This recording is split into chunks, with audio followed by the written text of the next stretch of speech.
ধূর্ত দিলাইলা ও ঠক জয়নাবের কাহিনী।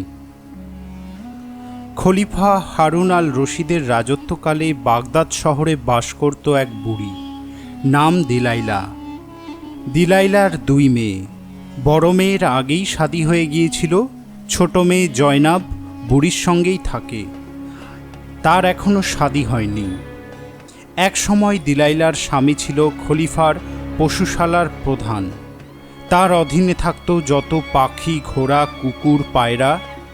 এদের তালিম দিতে, দেখাশোনা করতে দিলাইলার স্বামীর কোনো জুড়ি ছিল না। খলিফার দরবারেও তার ছিল যথেষ্ট সম্মান, সাথে মোটা অঙ্কের বেতন, থাকবার জায়গা, কোনো কিছুরই অভাব ছিল না দিলাইলার পরিবারে। বিধাতা বোধহয় মানুষের নসিবে দীর্ঘদিন সুখ লেখেন না। হঠাৎ মারা গেল দিলাইলার স্বামী।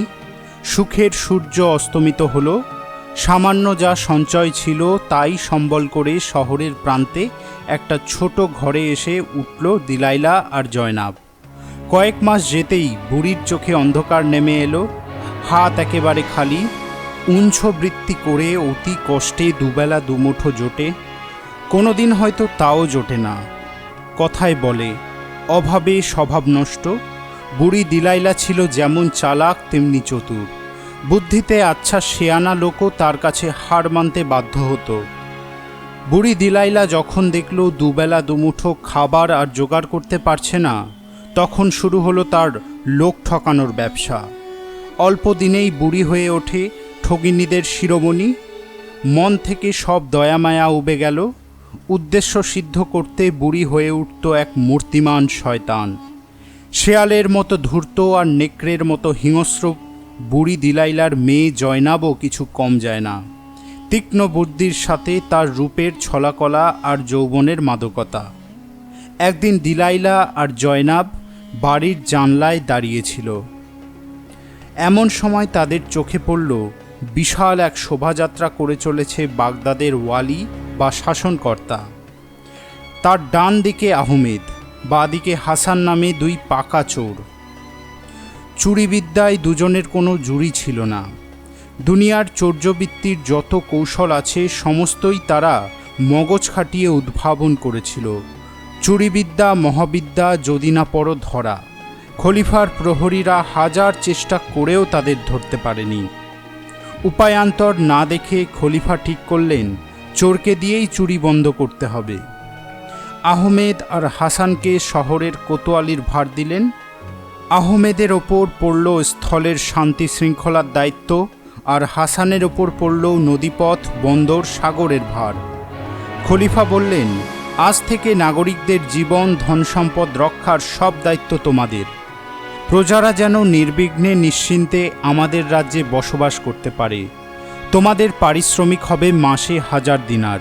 তোমাদের প্রত্যেকের অধীনে থাকবে 40 জন ঘোড়সওয়ার আর 40 জন প্রহরী।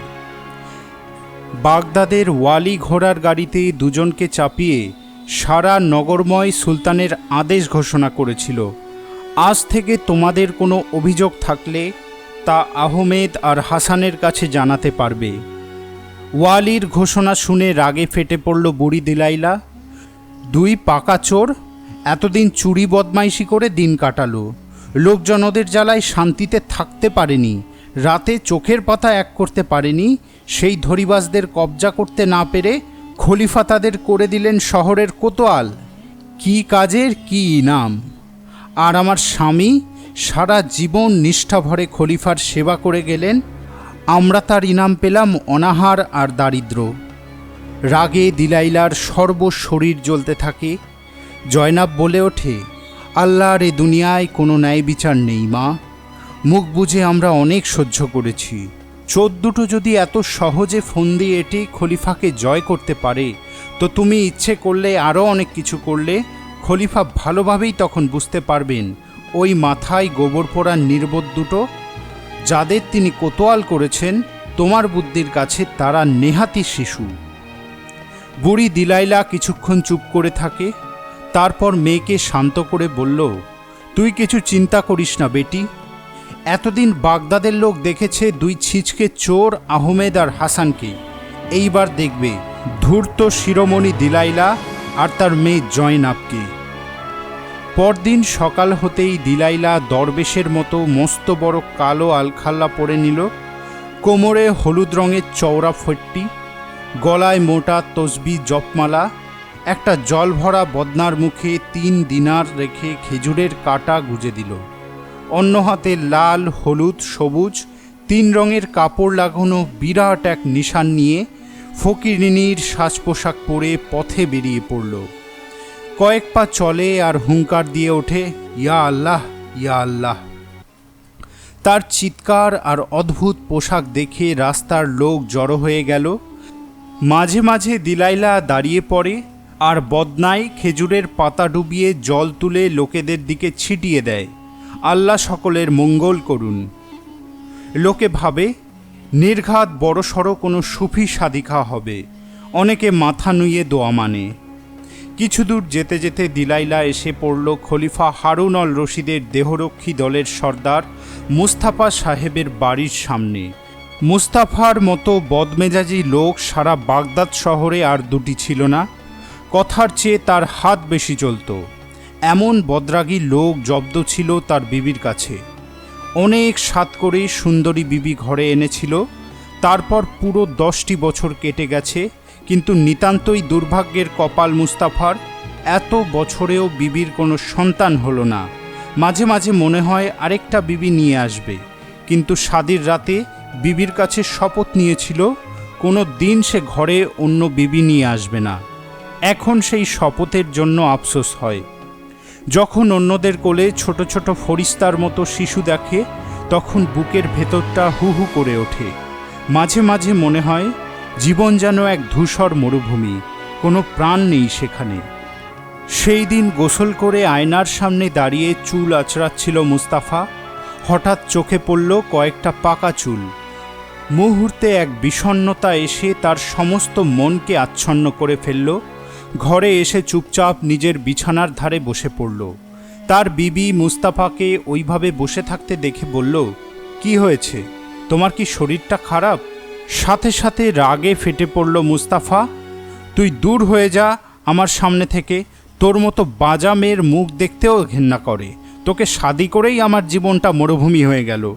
10 বছরে একটি বাচ্চা পয়দা করতে পারলি না, আমার বংশে বাতি দেবার জন্য কেউ রইল না।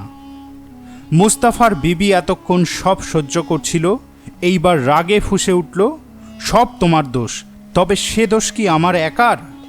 হ্যাঁ, সব দোষ তোর। তুই বাজা, মা হওয়ার কোনো ক্ষমতাই নেই তোর। আর সহ্য করতে পারল না মুস্তাফার বিবি, সেও চিৎকার করে উঠল, আসলে তোমারই বাপ হওয়ার ক্ষমতা নেই, তাই আমার ঘাড়ে সব দোষ চাপিয়ে দিচ্ছ। তুমি না হয়ে অন্য কোনো পুরুষ হলে আমি 10 বছরে 10টা বাচ্চা বিয়েতে পারতাম। এইবার মুস্তাফা উঠে দাঁড়ালো, আমি 3 দিনের মধ্যে ঘরে বিবি নিয়ে আসছি, তারপর 1 বছরের মধ্যে দেখিয়ে দেবো দোষ কার। রাগে গজগজ করতে করতে ঘর ছেড়ে বেরিয়ে পড়ল মুস্তাফা। মুস্তাফা বেরিয়ে যেতেই বুকটা কেঁপে উঠল বিবির। যদি সত্যি আরেকটা বিবি নিয়ে আসে মুস্তাফা, তখন যে তার আদর কদর সব কমে যাবে। হাউ হাউ করে কান্না শুরু করে দিল।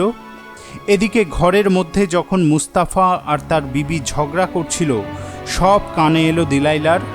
মুস্তাফা ঘর থেকে বার হয়ে যেতেই দেখল জানলার সামনে এসে দাঁড়ালো তার বিবি।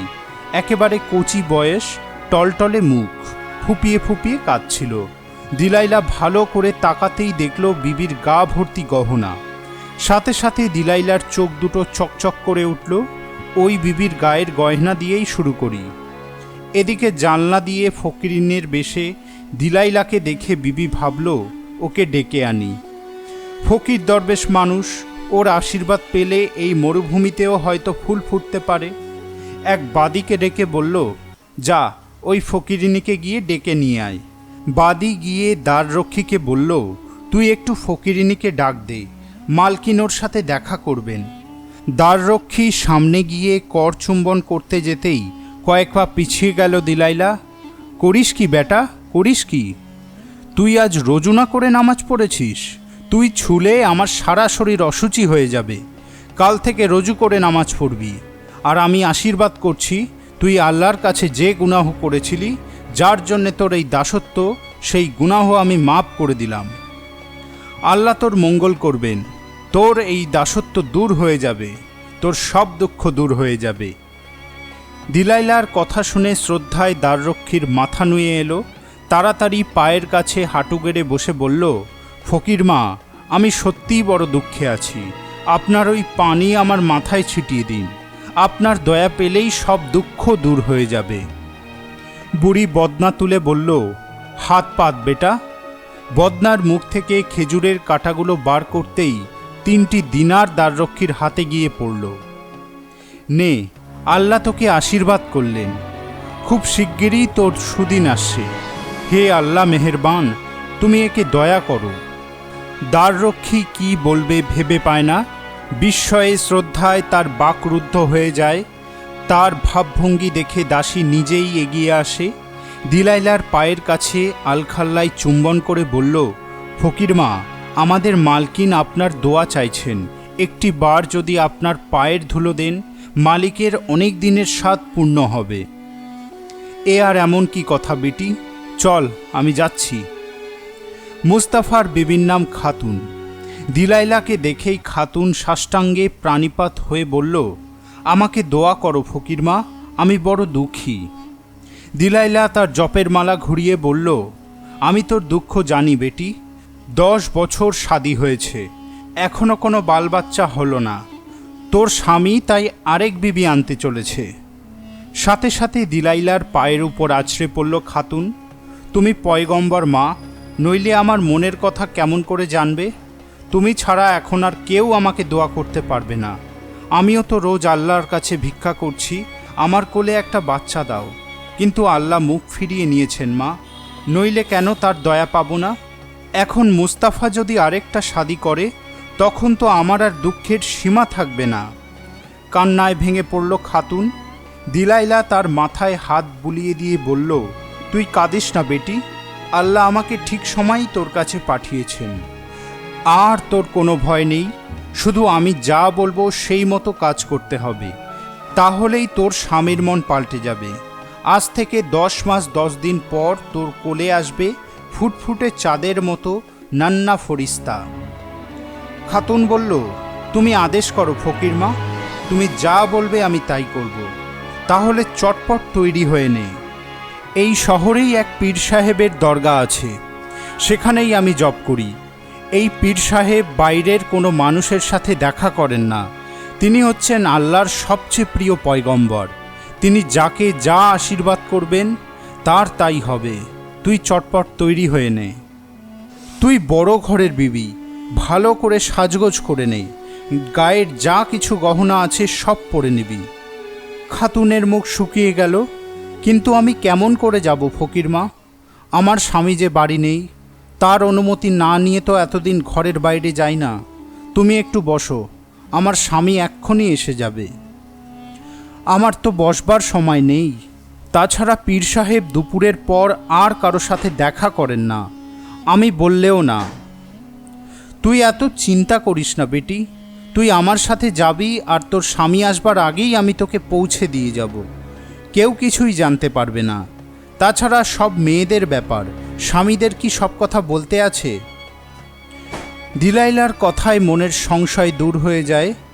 তাড়াতাড়ি নূতন পোশাক আর সারা গা ভর্তি গহনা পরে এসে বাদীদের ডেকে বলল, আমি ফকির মার সাথে পীরের দরগায় যাচ্ছি, সেখানে মানুষের সব কামনা পূর্ণ হয়, আমি যাব আর আসব, তোরা শুধু বাড়িটার দিকে নজর রাখিস। ফটকের প্রহরী তাদের দেখেই বলল, কোথায় চলেছেন মালকিন? ফকির মার সাথে পীরের দরগায়, শুনেছি সেখানে গেলে কারোর কোল খালি থাকে না।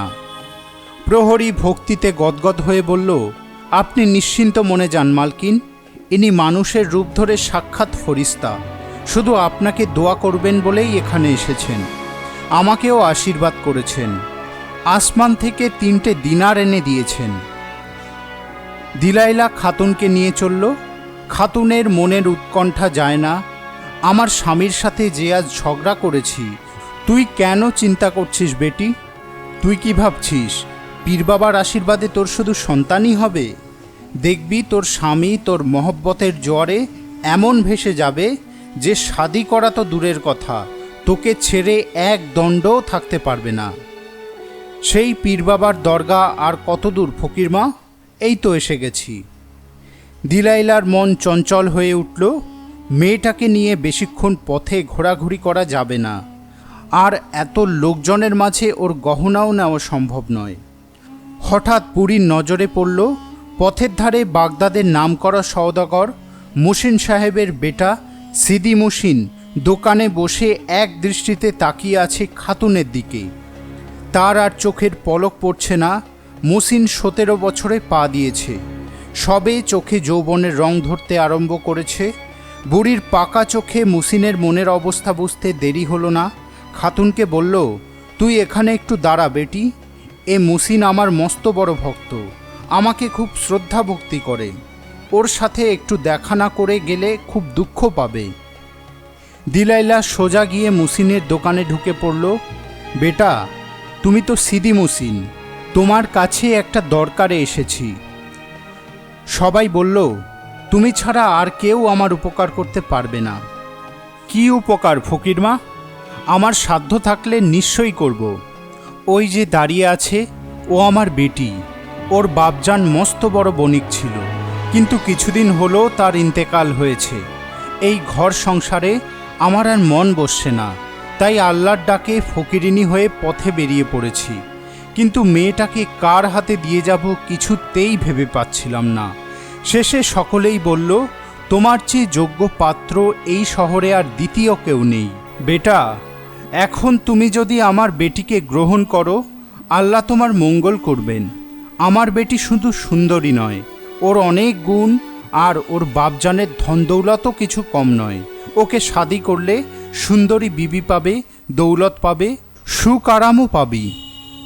খুশিতে মুহসিনের চোখ দুটো চকচক করে উঠল। ফকিরমা, আপনার কথা শুনে খুব ভালো লাগলো। আগে আমার ইচ্ছা ছিল প্রচুর আয় করব, ধনসম্পদ বাড়াবো। আল্লাহর দয়ায় আর বাপজানের আশীর্বাদে আমাদের দৌলত কিছু কম নেই।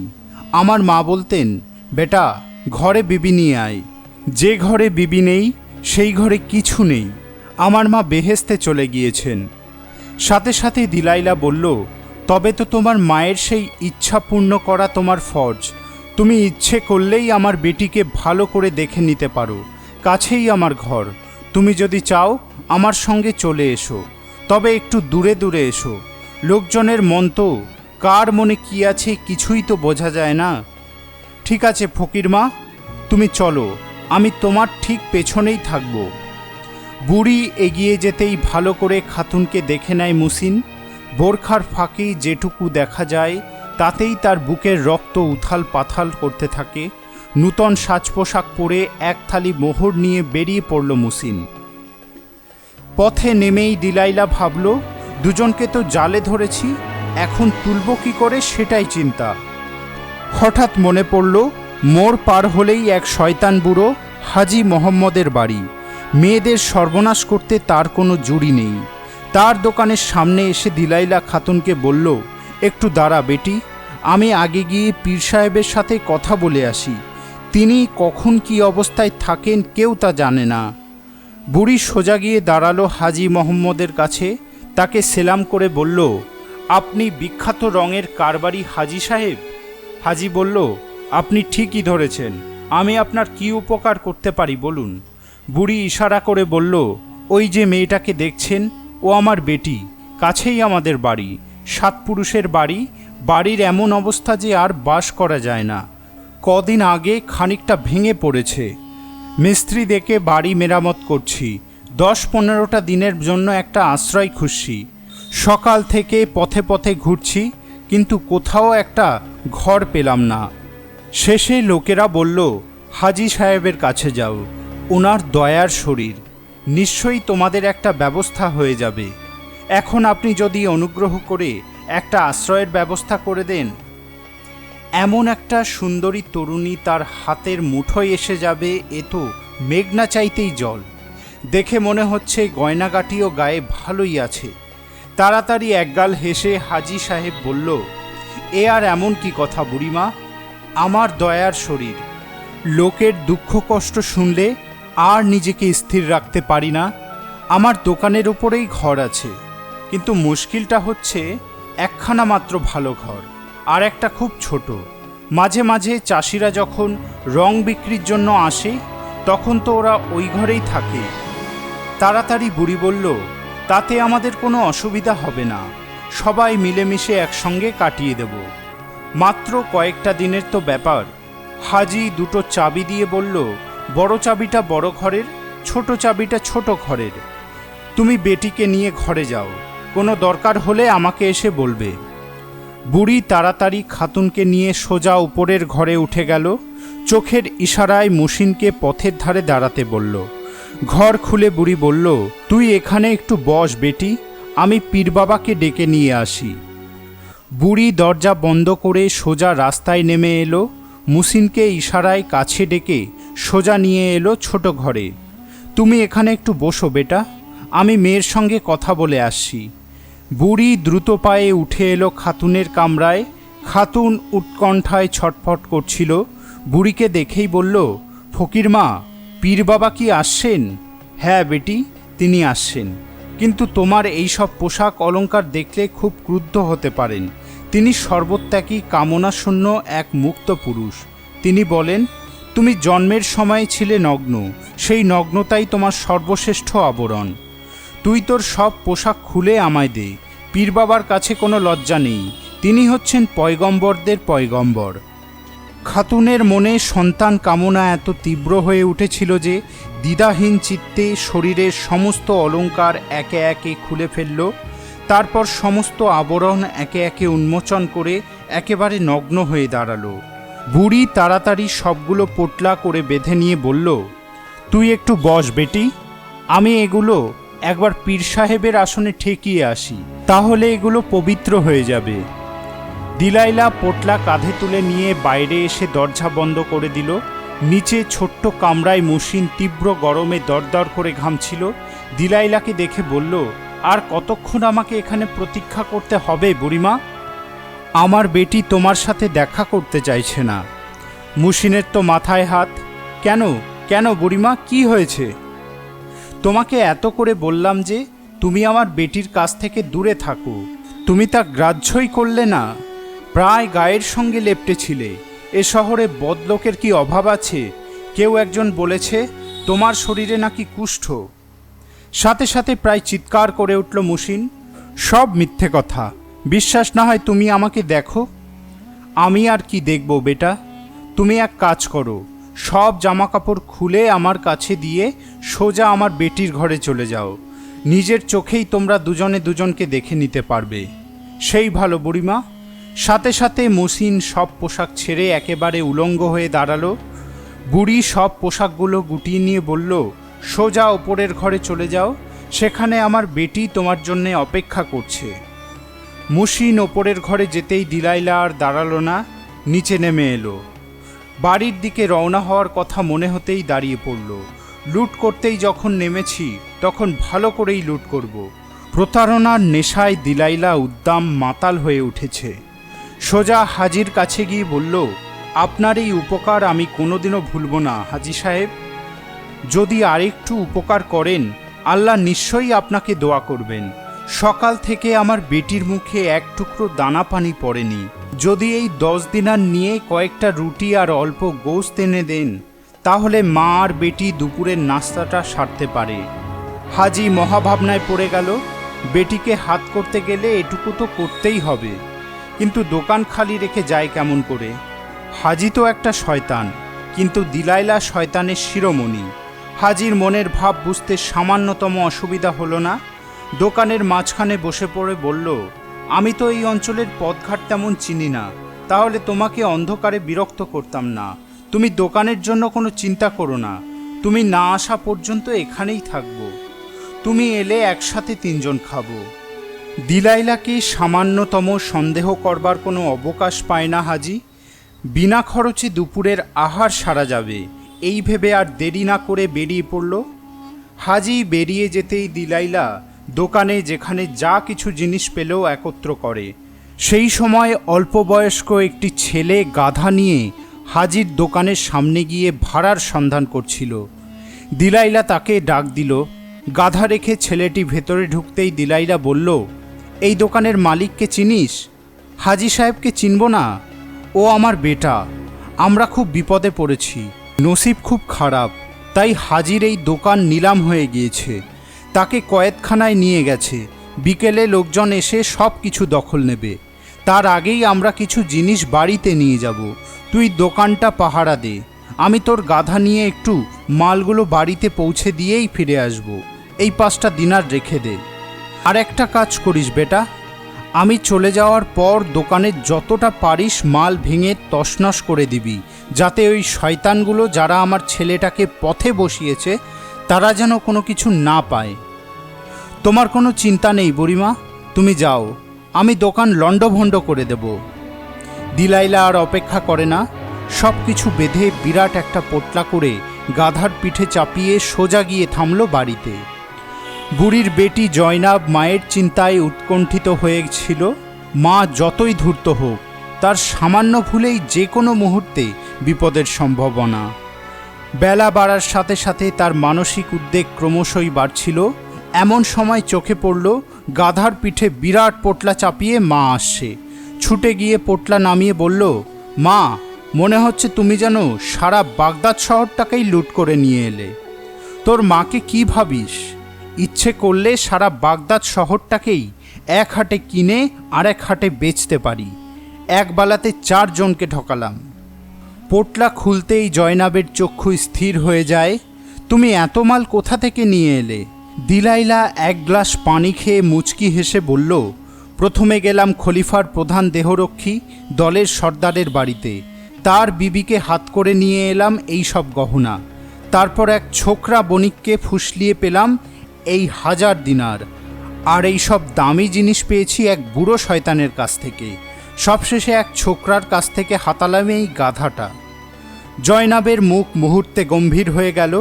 পোটলাটা একপাশে সরিয়ে রেখে বলল, মা, এরপর তো তুমি আর বাগদাদের পথে বার হতেই পারবে না। যদি ওই 4 জনের একজন মানুষেরও দৃষ্টি পড়ে তোমার দিকে, সাথে সাথে তারা তোমাকে কোতোয়ালিতে চালান করে দেবে। হো হো করে হেসে উঠল দিলাইলা। ওই 4 পাঠার সাধ্য নেই আমাকে ধরে। ওদের বুদ্ধির দৌড় কত আমার আর জানতে বাকি নেই। যা, এই 10 দিনার দিয়ে গোশত আর রুটি নিয়ে আয়, মজা করে খাওয়া যাবে। এদিকে হাজি সাহেবের দোকানে তখন আরেকটা কাণ্ড শুরু হয়ে গিয়েছে। দিলাইলা গাধা নিয়ে সবেমাত্র দোকানের সীমানা পার হয়েছে। গাধাওয়ালা ছেলেটি একটা মোটা ডান্ডা নিয়ে দোকান ভাঙতে আরম্ভ করলো। প্রথমে ভেঙে গুঁড়ো করলো কাচের শিশি, তারপর চীনামাটির পাত্র, সবশেষে রঙের বস্তার জল ঢেলে দিল। এমন সময় হাজি দোকানে ঢুকেই হতভম্ব হয়ে গেল। কয়েক মুহূর্ত হতবিচ্ছল দৃষ্টিতে তাকিয়ে থাকে। কোনো কিছুই যেন বোধগম্য হচ্ছিল না। কিন্তু সে কয়েক মুহূর্তের জন্য, তারপরই ক্রোধে আগ্নেয়গিরির অগ্নানুৎপাতের মতো ফেটে পড়ল। শয়তান, তুই এ কি করছিস? গাধাওয়ালা ছেলেটির মুখে হাসি ফুটে উঠল। আল্লাহর কি দয়া দেখুন, আপনি কত তাড়াতাড়ি কয়েদখানা থেকে ছাড়া পেয়েছেন। প্রচণ্ড ক্রোধের মধ্যে বিস্মিত হলো হাজি। গাধাওয়ালার দিকে চেয়ে বলল, তুই কি পাগলের মতো কথা বলছিস? আমি কেন বলবো? বলেছেন আপনার মা। আমার দোকানের অবস্থা ভালো নয়। কয়েকটা শয়তান লোক আপনাকে কয়েদ করে দোকানটা নিলাম করে নিয়েছে। আপনার মা বললেন অন্য কেউ যাতে দোকানটা না নিতে পারে সেই জন্যে কিছু মাল আমার গাধায় চাপিয়ে বাড়িতে নিয়ে গেলেন, আর বাকি মালগুলো ভেঙে ফেলতে বললেন। গাধাওয়ালার কথা শুনে হাত পা ছুঁড়ে চিৎকার শুরু করে দিল হাজি। হতভাগা জোচ্চোর, 10 বছর আগে আমার মায়ের ইন্তেকাল হয়েছে। বেটা, তুই আমার মৃত মাকে কবর থেকে আস্ত জ্যান্ত তুলে নিয়ে এলি। হাজির চিৎকার শুনে বাজারের লোকজন জড়ো হয়ে গেল। গাধাওয়ালাও কম যায় না, সে পাল্টা চিৎকার আরম্ভ করে দিল। আমি বলছি আপনার মা এসে আমার সাথে কথা বলেছেন, আমার গাধা নিয়ে গেছেন। নিচের তলায় যখন কাজিয়া জমে উঠেছে, উপরের তলায় আরেক দৃশ্য। নিজের ঘরে সম্পূর্ণ নগ্ন হয়ে বসে বসে প্রতীক্ষা করে খাতুন কখন পীর আসবে। এমন সময় পায়ের শব্দ পেয়ে মুখ ফেরাতেই দেখে সম্পূর্ণ বিবস্ত্র এক যুবক। তবে এ কি পীর বাবা না তার কোনো শিষ্য? জিজ্ঞেস করতেও সংকোচ অনুভব করে, কিন্তু মুশিনের কোনো ভ্রুক্ষেপ নেই। সে খাতুনের মুখোমুখি দাঁড়িয়ে বলল, দেখো আমাকে ভালো করে, আমার শরীরে কোনো কুষ্ঠ আছে কি না। দেখেছ তো, এইবার তোমার মাকে ডাকো, আজ রাতেই আমি তোমাকে শাদি করতে চাই। খাতুন চোখ বড় বড় করে বলল, কে তুমি? আমার তো কোনো মা নেই, আমার ছেলেবেলাতেই তো তার ইন্তেকাল হয়েছে। মুশিন এক ধমক দিয়ে উঠল, যত সব ভনিতা, তোমার মা আমাকে শাদির জন্যে ডেকে নিয়ে এসেছে, আমি কোনো কথা শুনব না, মাকে ডেকে নিয়ে এসো, নয়তো তোমাকে ছাড়ছি না। খাতুনের মাথার ভেতরটা ঘুরে ওঠে, তবে কি বুড়ি ফকিরিনী নয়? শয়তানি করে তাকে ফাঁদে ফেলেছে। প্রাণ ভয়ে দিকবিদিক জ্ঞানশূন্য হয়ে সিঁড়ি দিয়ে নিচে নেমে এলো। তাকে ধরবার জন্য মুশিনও নেমে আসে। নিচে হাজি আর গাধাওয়ালার মধ্যে তখন প্রায় হাতাহাতি বাঁধে আর কি। লোকজনও মজা দেখবার জন্য তাদের ক্রমাগত উত্তেজিত করতে থাকে। ঠিক সেই মুহূর্তেই দুজনে নিচে নেমে সকলের সামনে এসে পড়ল। মুহূর্তে সকলের দৃষ্টি গিয়ে পড়ল তাদের ওপর। লজ্জার আভায় রাঙা হয়ে উঠল খাতুন। মাটিতে পড়ে থাকা পা মোছা এক টুকরো কাপড় দিয়ে গোপন অঙ্গটুকু ঢেকে বসে পড়ল। মুশিনেরও সেই একই অবস্থা। হাজির তখন সেদিকে তাকাবার মতো মানসিক অবস্থা নেই। দোকানের ভগ্ন দশা দেখে তার মাথায় রক্ত চড়ে গিয়েছে। সে চিৎকার করে উঠল, হারামজাদি জোচ্চোর, আমার সাথে শয়তানি, কোথায় তোর মা? খাতুনের তখন হতবিহ্বল অবস্থা। সে প্রায় আর্তনাদ করে উঠল, ছেলেবেলাতেই আমার মার ইন্তেকাল হয়েছে। এই বুড়ি ফকিরিনী বলল, এই বাড়ির মালিক একজন মস্ত পীর, তিনি আল্লাহর পয়গম্বর, মানুষের মনের সব কামনা পূর্ণ করেন। তাই বাচ্চা পয়দা করবার জন্য পীর বাবার কাছে নিয়ে এসেছিল ওই ফকির মা। দুঃখের মধ্যেও আর হাসি সংবরণ করতে পারল না হাজি আর গাধাওয়ালা। হো হো করে হেসে উঠল। বুঝতে আর কোনো অসুবিধা হলো না, বুড়ি তাদের চারজনকেই ঠকিয়ে যা কিছু পেয়েছে হাতিয়ে নিয়ে গিয়েছে। হাসি থামতেই চারজনেই ক্রোধে ফেটে পড়ল। বুড়ির শয়তানি জন্মের মতো দূর করতে হবে। তার আগে হাজি তাড়াতাড়ি দোকান থেকে দুটো কাপড় নিয়ে খাতুন আর মুশিনকে পরতে দিল। প্রথমে খাতুনকে তার বাড়িতে পৌঁছে দিয়ে তিনজনে গেল বাগদাদের শাসক ওয়ালির কাছে। তিনজনের মুখে সমস্ত বৃত্তান্ত অবগত হওয়ার পর ওয়ালি বলল, এমন অদ্ভুত কাহিনী জীবনে কখনো শুনিনি, একসাথে চারজনকে ঠকালো। বুড়ির বুদ্ধির প্রশংসা করতেই হয়। আমি বুঝতে পারছি তোমাদের অনেক ক্ষতি হয়েছে, কিন্তু এই বাগদাদ শহরে হাজার হাজার বুড়ির মধ্যে কে এই কাজ করেছে তা অন্বেষণ করা প্রায় অসাধ্য। তাছাড়া হারেমে গিয়ে তো সব বুড়ির মুখের নাকাব সরিয়ে দেখতে পারি না। তিনজনেই কপাল চাপড়ে বসে পড়ল। হায় আল্লাহ, আমাদের যে ক্ষতি হয়ে গেল তার পূরণ করব কেমন করে? ওয়ালির মনে দয়া হয়। শোনো, তোমরা একটা কাজ করতে পারো, পথে ঘাটে তীক্ষ্ণ দৃষ্টি রাখবে। যদি সেই বুড়িকে দেখতে পাও তবে সাথে সাথে তাকে ধরে নিয়ে আসবে আমার কাছে। আমি তোমাদের যা হারিয়েছে সমস্তই উদ্ধার করে দেব। তিনজনে আর কি করে, হতাশ মনে যে যার গৃহের পথে রওনা হলো। এই ঘটনার পর দুদিন বুড়ি আর ঘরের বাইরে বার হলো না। পরদিন মেয়েকে ডেকে বলল, আজ আর ছোটোখাটো কোনো বাড়িতে নয়, বড় কোনো বাড়িতে গিয়ে কায়দা কৌশল দেখাতে হবে। বড় লোকের বাড়ির খাস দাসীর পোশাক পরে পথে নামল দিলাইলা। তীক্ষ্ণ দৃষ্টি মেলে এগিয়ে চলল। কিছু দূর যেতেই পথের পাশে একটা গলি। গলির মুখে কাপড়ের তোরণদ্বার। সমস্ত গলিটাই রঙিন ফুল পাতায় সাজানো। গলির ভেতর থেকে মাংসের গন্ধ ভেসে আসছে। বাড়ির সামনে নরম গলিচা পাতা, সেখানে সারি সারি আসন। বাড়িটা বাগদাদের ব্যবসায়ী সমিতির প্রধানের বাড়ি।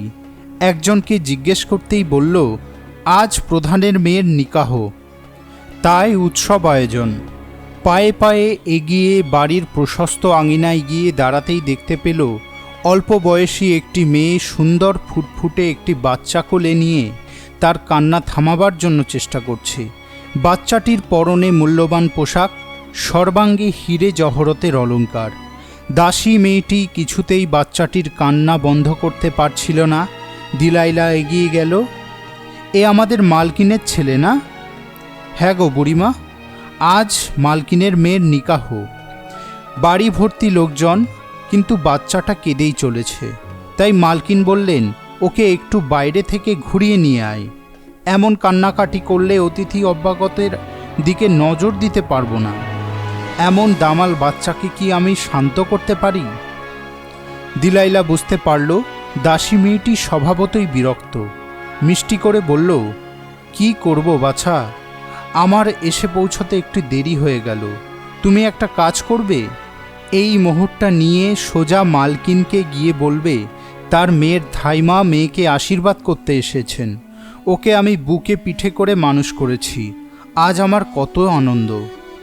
সেই ছোট্ট সোনামানিক আজ কত বড় হয়ে গিয়েছে, তার নিকাহ। তুমি এই মোহরটা মালকিনকে দিয়ে এসো, আমার কথা বললেই তিনি বুঝতে পারবেন। দাসী মেয়েটি দিলাইলাকে অবিশ্বাস করবার মতো কোনো কারণ খুঁজে পায় না। আমি যাই কেমন করে, বাচ্চাটা মালকিনকে দেখলেই তার কোলে ঝাঁপিয়ে পড়বে, কিছুতেই তাকে ছেড়ে আসতে চাইবে না। সে এক মহা বিরক্তিকর অবস্থা হবে। দিলাইলা বলল, তাহলে তুমি বাচ্চাটাকে আমার কোলে দিয়ে যাও, আমি আবার বাচ্চাদের খুব ভালোবাসি। দাসী হাঁপ ছেড়ে বাঁচল। এ তো খুব ভালো কথা বুড়িমা, তুমি বাচ্চাটাকে ধরো, আমি ভেতর থেকে আসছি। দাসী বাচ্চাটাকে দিলাইলার কোলে দিয়ে এদিক ওদিক ঘুরতে আরম্ভ করল, যতক্ষণ বুড়ির কাছে রেখে দেওয়া যায়। এই সুযোগই খুঁজছিল বুড়ি।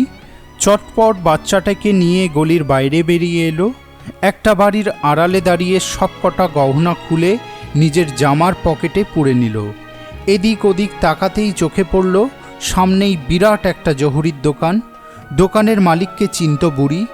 মুহূর্তে তার মাথার মধ্যে বুদ্ধি খেলে গেল, এই বাচ্চাটিকে দিয়েই আরও কিছু আয় করতে হবে। দ্রুত পায়ে এগিয়ে গিয়ে দোকানে ঢুকল। গদিতে বসেছিল ইহুদি জহুরি। ব্যবসায়ী সমিতির প্রধানের সাথে তার সুসম্পর্ক ছিল না। দিলাইলা তার সামনে গিয়ে সেলাম করে জিজ্ঞাসা করল, আপনি কি আজারি সাহেব, এ তল্লাটের সবচেয়ে বড় জহুরি? তুমি ঠিকই বলেছ, এ কি আমাদের প্রধানের ছেলে? আপনি ঠিকই ধরেছেন, আমি এর ধাইমা। মালকিন আমাকে আপনার কাছে পাঠালেন। আজ তার বড় মেয়ের নিকাহ। বাড়িতে দলে দলে মেহমান আসছেন। মালিকের দোস্ত আমির ওমরাহ, শুনেছি উজির সাহেবও আসবেন। আজারিয়া মাথা নেড়ে বলল, আমারও সেখানে নিমন্ত্রণ আছে, একটু পরেই দোকান বন্ধ করে সেখানে যাব। দিলাইলা ভাবল, এই সুযোগ, আর দেরি করে লাভ নেই। বাচ্চাটাকে নামিয়ে রেখে বলল, মালকিনের ইচ্ছে বাচ্চাটাকে আপনার দোকানের সেরা গহনা দিয়ে সাজাতে হবে। দামের জন্য কোনো চিন্তা করবেন না, মালিক নিজে এসে দিয়ে যাবেন। আজারিয়া খুব খুশি হলো। দোকান বন্ধ করবার আগে একজন ভালো খরিদ্দার পাওয়া গেল। একগাল হেসে বলল, তোমার কোনো চিন্তা নেই, প্রধান সাহেবের বিবির যখন ইচ্ছা, আমি ওকে এমন সাজ পরিয়ে দেব, দেখলে মনে হবে ঠিক যেন কোনো শাহজাদা। আজারিয়া নিজ হাতে বেছে নিয়ে আসে হীরের কাজ করা একজোড়া বালা, মুক্তো বসানো পায়ের তোড়া, নূপুর, সোনার কোমরবন্ধ, গলায় মুক্তোর হার, হাতে তাবিজ, বোতাম, চুলে বাঁধবার জন্য সোনার ফুল, হাতের আংটি। দিলাইলার চোখ দুটো চকচক করে উঠল। সব গহনাগুলো জড়ো করে বলল, জহুরি সাহেব, এই গহনাগুলোর কত দাম পড়বে? দামের জন্য কোনো চিন্তা করতে হবে না, ও আমি প্রধান সাহেবের কাছ থেকে চেয়ে নেব। দিলাইলা সামান্য ইতস্তত করে বলল, আপনি তাহলে কিছুক্ষণের জন্য বাচ্চাটাকে রেখে দিন, আমি এক ছুটে গহনাগুলো মালকিনকে দেখিয়ে নিয়ে আসি। আজারিয়া হেসে উঠল, আরে, এ তো আমাদের প্রধান সাহেবের ছেলের গহনা। এই কটা গহনার জন্য যদি এই বাচ্চাকে জামিন রাখি, তাহলে লোকে কি বলবে? তোমাকে ওসব কিছু ভাবতে হবে না। তবে তোমার বয়স হয়েছে, বাচ্চা নিয়ে যাবে আবার আসবে। তোমার কোনো অসুবিধা না হলে স্বচ্ছন্দ মনে ওকে এখানে রেখে যেতে পারো, ও একা একা খেলা করবে। দিলাইলা সেলাম করে বলল, বহুত শুক্রিয়া জনাব, আমি যাব আর আসব। দোকান থেকে বার হয়ে বুড়ি আর মুহূর্ত বিলম্ব করল না। গহনার পুটলি নিয়ে সোজা বাড়িতে ফিরে গেল।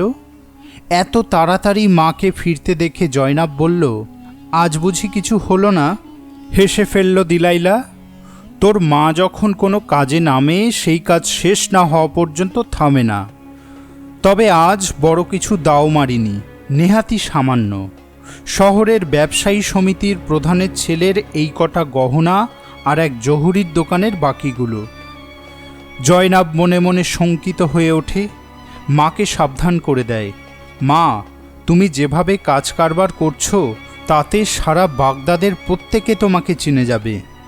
তখন আর ঘরের বাইরেই বার হতে পারবে না। একবার ধরতে পারলে কোতোয়াল সোজা তোমাকে ফাটকে পুড়ে দেবে। হেসে উঠল দিলাইলা, তোর মাকে তুই এখনও চিনলি না। আমাকে ফাটকে পোড়ার মতো কোতোয়াল আরব দেশে জন্মায়নি। আমার উদ্দেশ্য যতদিন না পূর্ণ হচ্ছে ততদিন কারো সাধ্য নেই আমায় থামায়। যা দেখছিস এ হচ্ছে সবে শুরু, আসল কাজ তো এখনও বাকি। জয়নাব বুঝতে পারল উদ্দেশ্য পূরণের জন্য মা ভয়ঙ্কর হয়ে উঠেছে। যে বাধাই আসুক না কেন বুদ্ধির কূটকৌশলে তাকে ছিন্ন ভিন্ন করে ঠিক বেরিয়ে যাবে। ওদিকে প্রধানের বাড়িতে আরেক দৃশ্য। সেই দাসী বেশ কিছুক্ষণ এদিক ওদিক ঘোরাফেরা করে সোজা গিয়ে হাজির হলো প্রধানের বিবির কাছে। মোহরটা দিয়ে বলল, ছোট মালকিনের ধাইমা তাকে আশীর্বাদ করতে এসেছেন, নিচে দাঁড়িয়ে রয়েছেন। আপনি বললে তাকে ডেকে নিয়ে আসব। আমার জুবেদার ধাইমা কোথা থেকে আসবে? সে তো কবেই মারা গিয়েছে। কিন্তু তুই ছোট মালিককে কোথায় রেখে এলি? কেন মালকিন, সেই বুড়ি ধাইমার কাছে। খোকা খুব কান্নাকাটি করছিল, আপনার কাছে নিয়ে এলে বিরক্ত করবে, তাই ধাইমা নিজেই ওকে চেয়ে নিলেন।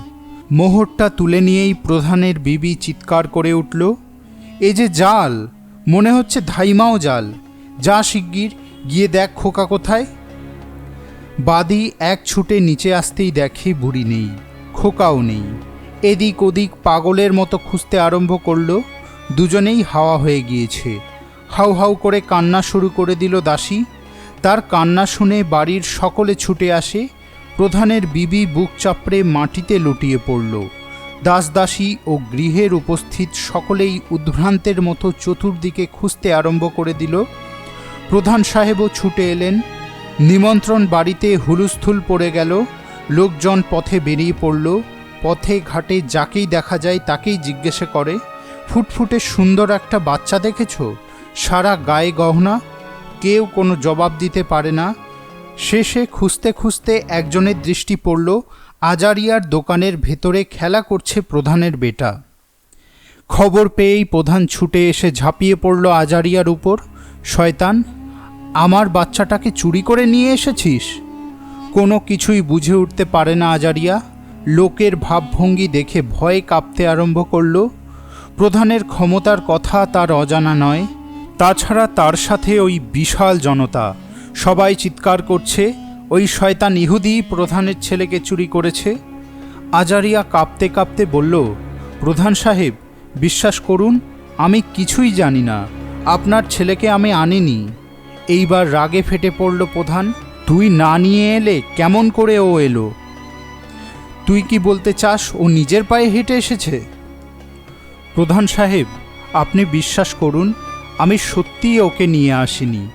দোকানে বসে আছি, এমন সময় আপনার বাড়ির এক বুড়ি দাসী এসে বলল, আমি এই খোকার ধাইমা, মালকিন বলে পাঠিয়েছেন একে গহনা দিয়ে সাজিয়ে দিতে। আমি গহনা দিলাম। বুড়ি বলল, মালকিনকে দেখিয়েই নিয়ে আসছি। কিন্তু সেই রে বুড়ি গেল আর এলো না। তখন থেকে খোকাকে নিয়ে বসে আছি। যত গাঁজাখুরি গল্প বলবার আর জায়গা পাসনি।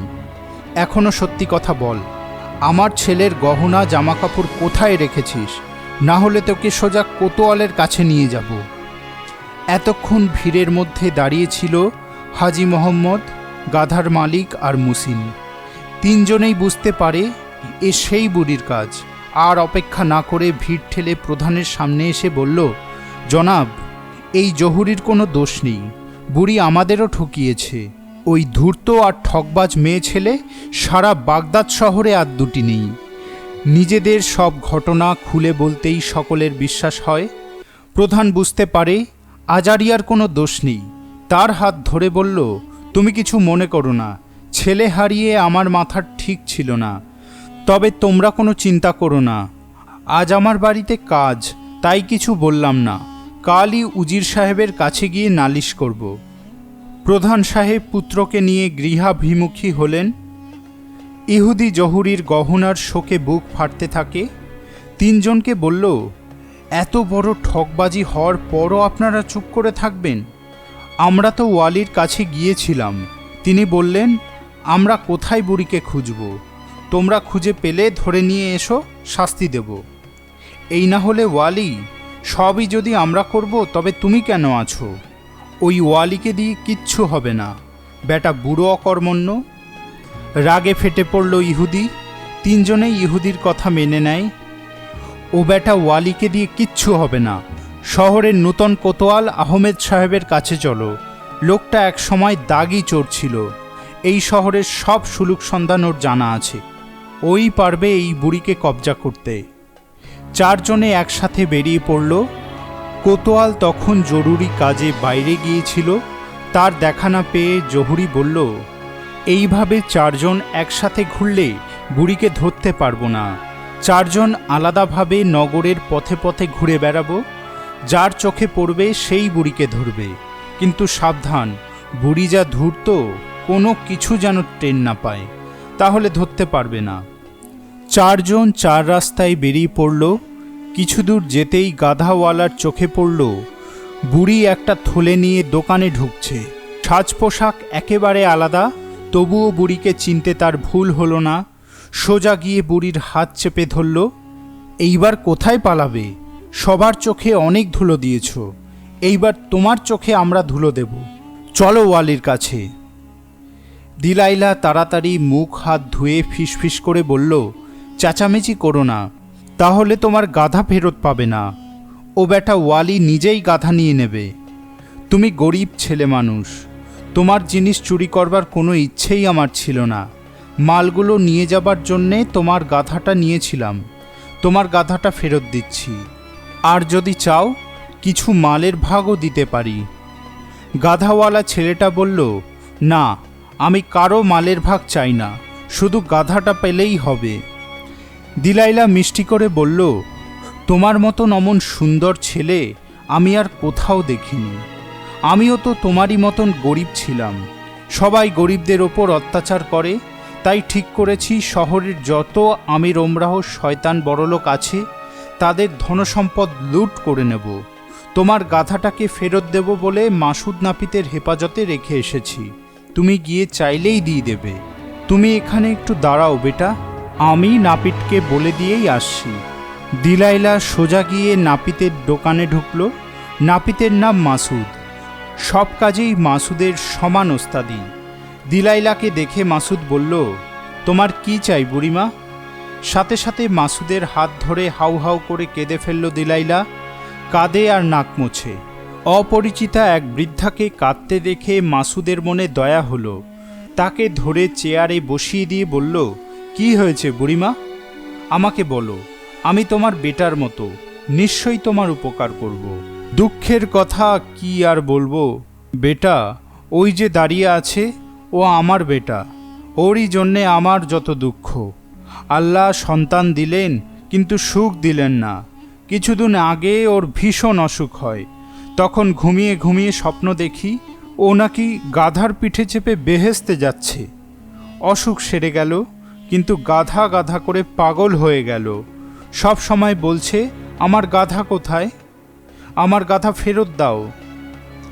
আমি গরিব মানুষ, গাধা কিনবার সাধ্য আমার নেই। শেষে এক বড় হাকিম বলল, যদিও দুটো গজদাঁত তুলে সেখানে গরম ছ্যাঁকা দেওয়া যায় তবেই ওই গাধা রোগ সেরে উঠবে। আমি তো সকলের দরজায় দরজায় ঘুরছি, কেউই ওর দাঁত তুলতে চাইছে না। সবাই বলছে, পাগল ছেলে যদি আঁচড়ে কামড়ে দেয়। এখন তুমিই একমাত্র ভরসা বেটা। এই একটা দিনার নিয়ে যদি আমার এই সামান্য উপকারটুকু করো। মাসুদের ইয়া তাগড়াই চেহারা, হাতের গুলি ফুলিয়ে বলল, কোনো চিন্তা করতে হবে না, আমি তোমার ছেলের গাধা রোগ সারিয়ে দিচ্ছি। মাসুদ তার দুই শাগরেদকে বলল, তোরা দুটো লোহার পেরেক গরম কর, আমি সারাশি বার করছি। দিলাইলা দোকানের বাইরে গিয়ে গাধাওয়ালাকে বলল, তুমি গিয়ে মাসুদকে বলো, ও তোমাকে গাধা দিয়ে দেবে, আমি চলি। বুড়ি আর সেখানে দাঁড়ালো না, দ্রুত পায়ে ফিরে গেল নিজের বাড়ি। আর গাধাওয়ালা ভালো মনে মাসুদের কাছে গিয়ে বলল, আমার গাধা কোথায়?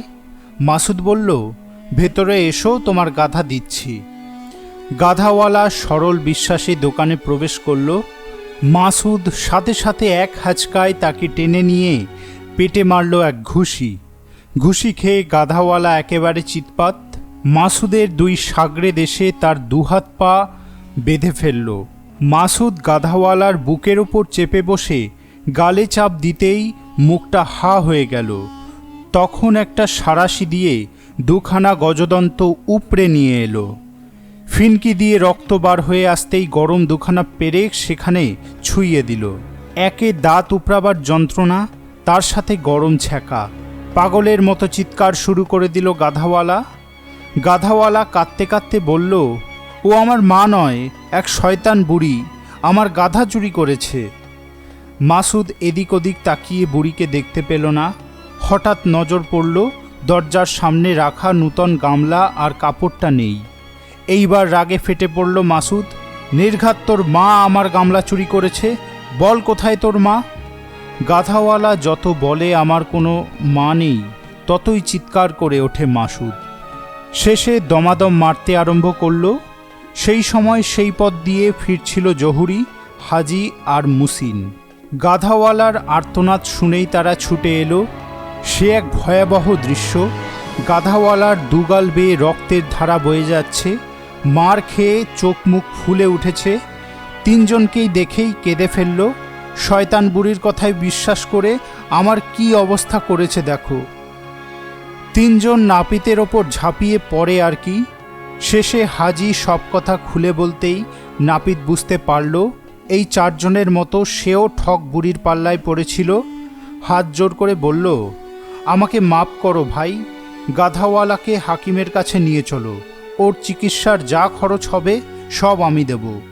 কিন্তু এইভাবে একটা বুড়ির দৌরাত্ম্য আর কতদিন সহ্য করতে হবে? তীব্র ক্ষোভে ফেটে পড়ল সকলে। যেমন করেই হোক একটা বিহিত করতেই হবে। কয়েকদিন ঘোরাঘুরি করার পর বুড়ি আবার গাধাওয়ালার মুখোমুখি। আর যায় কোথায়? রাগে বুড়ির ওপর সোজা ঝাঁপিয়ে পড়ল। দু হাতে তাকে জাপটে ধরে চিৎকার শুরু করে দিল। আশেপাশেই ঘুরছিল হাজি, মুসিন, জহুরি, নাপিত। তারাও এসে পড়ল। জোচ্চোর ঠকবাজ শয়তানি, আমাদের নাকে দড়ি দিয়ে অনেক ঘুরিয়েছ, এইবার সুদে আসলে তার শোধ তুলে নেব। যা নিয়েছ সব আদায় করে তোমাকে ফাঁসির দড়িতে ঝোলাবো। পাঁচজনে মিলে বুড়িকে টেনে নিয়ে চলল ওয়ালির প্রাসাদে। প্রহরী এত লোকজন দেখে পথ আটকালো। কি চাই? জহুরি বলল, আমরা ওয়ালি সাহেবের সাথে দেখা করতে এসেছি। প্রহরী সবাইকে নিয়ে এসে ওয়ালির বৈঠকখানা ঘরে বসালো। আপনারা বসুন, ওয়ালি সাহেব বাইরে গিয়েছেন, একটু পরেই এসে যাবেন। বুড়ি বলল, ওয়ালি সাহেবের বিবি আছেন? প্রহরী বলল, আপনি অন্দরমহলে যান, মালকিনের সাথে দেখা হবে। ওয়ালির বিবি সাদাসিধা সরল প্রকৃতির। দিলাইলা তার কাছে গিয়ে বলল, বিবি সাহেবা, ওয়ালি সাহেবের কাছে আমার একটু দরকার ছিল, কিন্তু ওয়ালি তো বাড়ি নেই, তার ফিরতে দেরি হবে বুড়িমা। তাহলে তো আমি বড় বিপদে পড়ে গেলাম। আমার স্বামী বান্দা কেনা বেচা করেন। কাল ওয়ালি সাহেব বলেছেন তার 5টা বান্দা দরকার, তাই আমি 5 জন বান্দাকে নিয়ে এসেছি। ভাগ্যক্রমে আগের দিনই বিবি ওয়ালিকে বান্দার কথা বলেছিল। বুড়ি তাকে জানলার ধারে নিয়ে বলল, দেখতে পাচ্ছেন বিবি সাহেবা, ওই 5 জনই আমার সেরা বান্দা। যেমন কাজকর্মে পটু, তেমনি বুদ্ধিমান, চালাক, চতুর। এখন আপনি না নিলে আমার অন্য কোথাও বেচতে হবে, কারণ আমার স্বামী বিদেশ যাবেন বলে সব তর্জন করে বসে আছেন। তার 1000 দিনার কম পড়েছে, ওই দিনার পেলেই আমি ওদের বেচে দেব। নেহাত প্রয়োজন, তাই এত কমে ওদের বেচে দিচ্ছি, না হলে ওদের একজনেরই দাম পড়বে 1000 দিনার। ওয়ালির বিবি মনে মনে ভাবে, বুড়ি মিথ্যে কথা বলেনি, 1000 দিনারে 5 বান্দা, একেবারে জলের দাম, পাছে হাতছাড়া হয়ে যায়। তাই তাড়াতাড়ি বলল, আমি এক্ষুনি তোমাকে 1000 দিনার দিচ্ছি বুড়িমা। দিনার পেয়ে আর অপেক্ষা করে না দিলাইলা। এক পাত্র শরবত খেয়ে মনে মনে পালাবার মতলব করে। বিবি সাহেবা, আমার একটা উপকার করতে হবে। আপনার সদর দরজার সামনে আমার 5 বান্দা বসে আছে। বহুদিন ওরা আমার কাছে আছে, তাই বড় মায়া পড়ে গেছে। ওদের সামনে দিয়ে যেতে বুকটা ফেটে যাবে। দয়া করে যদি পেছনের পথটা দেখিয়ে দেন। ওয়ালির বিবি তার একটা বাদীকে ডেকে বলল, তুই বুড়িমাকে খিড়কির দরজা দিয়ে রাস্তায় ছেড়ে দিয়ে আয়। দিলাইলা পথে নেমেই দিনারের থলিটা জব্বার মধ্যে পুরে গান করতে করতে বাড়ি ফিরে এলো। মায়ের খুশি খুশি মুখ দেখে জয়নাব বলল, মনে হচ্ছে এবার তুমি বড় মাছ জালে পকড়াও করেছ। দিলাইলা তো হেসে কুটি কুটি, এইবার খোদ ওয়ালি সাহেবের বিবির মাথায় টুপি পরিয়েছি। আর সেই 5 শাগরেদকে এমন ফাঁদে ফেলেছি, বাছাধনরা আর আমার পেছনে লাগতে সাহস পাবে না। সব কথা খুলে বলতেই জয়নাব সত্যি সত্যি ভয় পেয়ে গেল।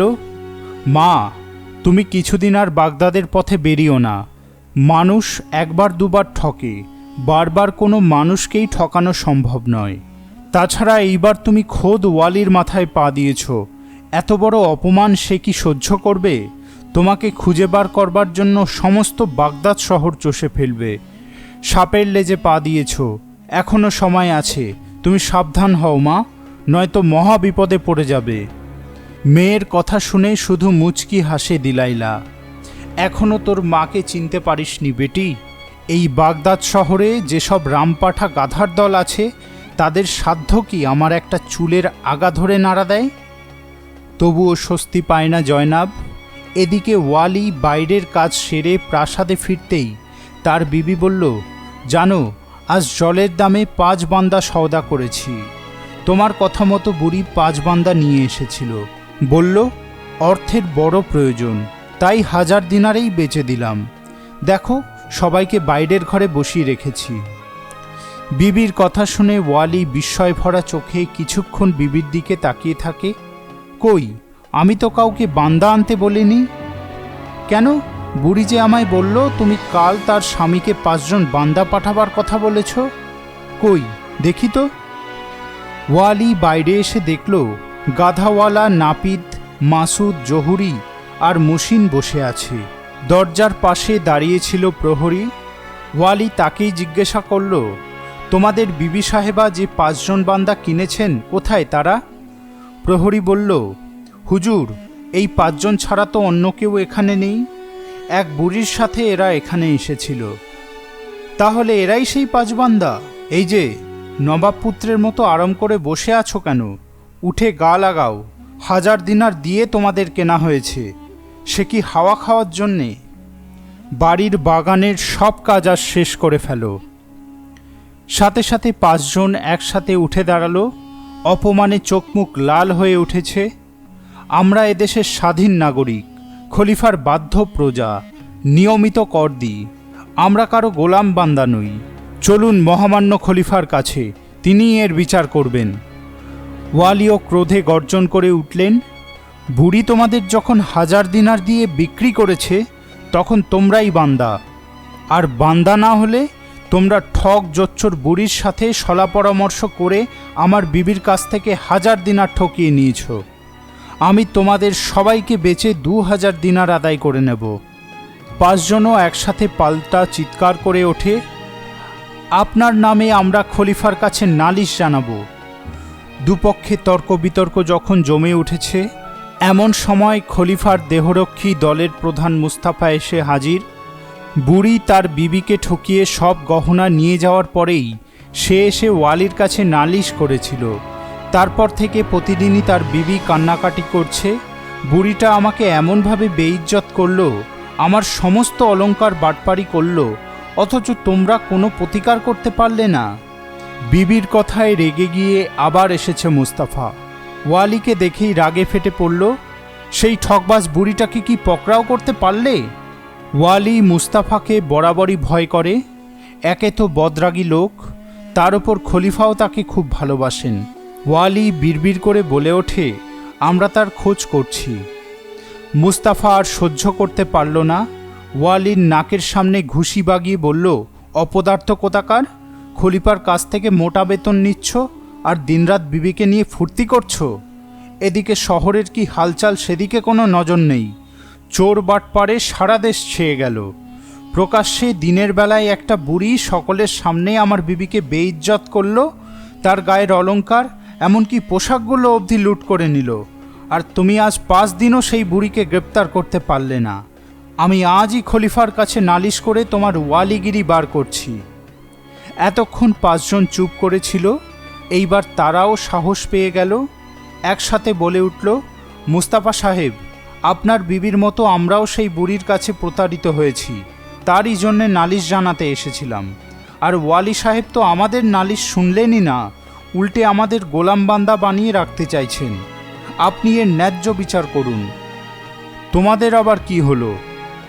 5 জনেই সংক্ষেপে তাদের সব কথা বলল। সমস্ত শুনে মুস্তাফার মুখ ক্রোধে লাল হয়ে উঠল। 5 জনকে বলল, তোমরা আমার সাথে চলো। বুড়িকে খোঁজার আগে ওয়ালিকে তাড়ানো দরকার। তোমাদের মধ্যে কেউ সেই বুড়িকে চেনো? জানো কোথায় থাকে? গাধাওয়ালা বলল, জনাব, আমি তাকে চিনি। যে মহল্লায় থাকে তাও চিনি। 1000 লোকের ভিড়ে লুকিয়ে থাকলেও বুড়িকে চিনতে আমার ভুল হবে না। মুস্তাফা বলল, ঠিক আছে, তোমরা 10 জন প্রহরী নিয়ে যাও। যেখানেই সন্ধান পাবে সেখানেই বুড়িকে পকড়াও করবে। কিছুক্ষণ খোঁজাখুঁজি করতেই গাধাওয়ালার চোখে পড়ল একটা দোকানের পাশ দিয়ে গুটি গুটি পায়ে বুড়ি চলেছে। সাথে সাথে চেঁচিয়ে উঠল, এই যে বুড়ি যাচ্ছে। দিলাইলা বুঝতে পারল তাকে ধরবার জন্য দলবল নিয়ে গাধাওয়ালা বেরিয়ে পড়েছে। সে প্রাণ ভয়ে ছুটতে আরম্ভ করল। অতগুলো জোয়ান লোকের সাথে পাল্লা দেওয়ার সাধ্য কি তার? 8-10 হাত যেতে না যেতেই বন্দি হলো দিলাইলা। তার কোমরে দড়ি বেঁধে নিয়ে যাওয়া হলো ওয়ালির কাছে। ওয়ালি হুকুম দিল, ওকে কোতোয়ালিতে নিয়ে গিয়ে আটকে রাখো।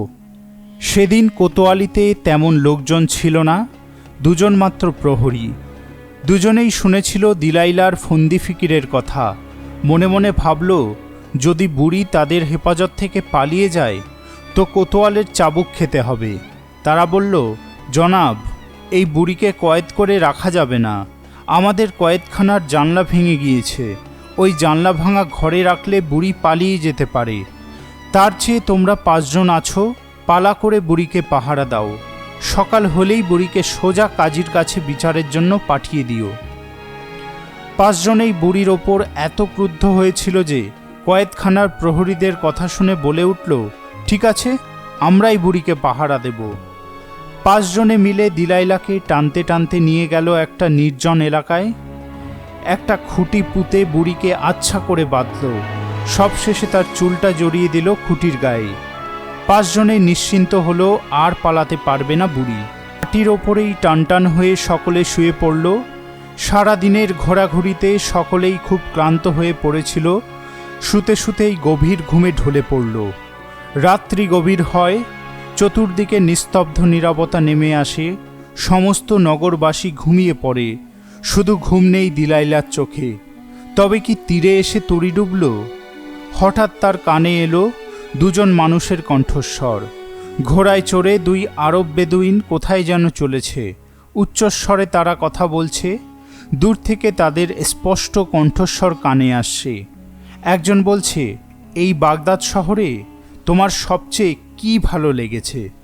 অপরজন উত্তর দিল, কি বলবো ভাই, মধু আর মাখন মাখানো একরকম পিঠে এখানে খেয়েছি, তার স্বাদ কোনোদিনও ভুলব না।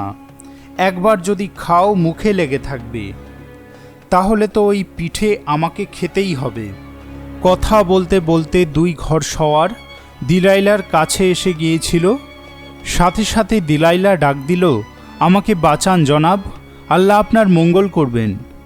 এই গভীর রাত্রিতে এক বৃদ্ধার কাতর আর্তনাদে দুজনেই বিচলিত হয়ে এগিয়ে এলো।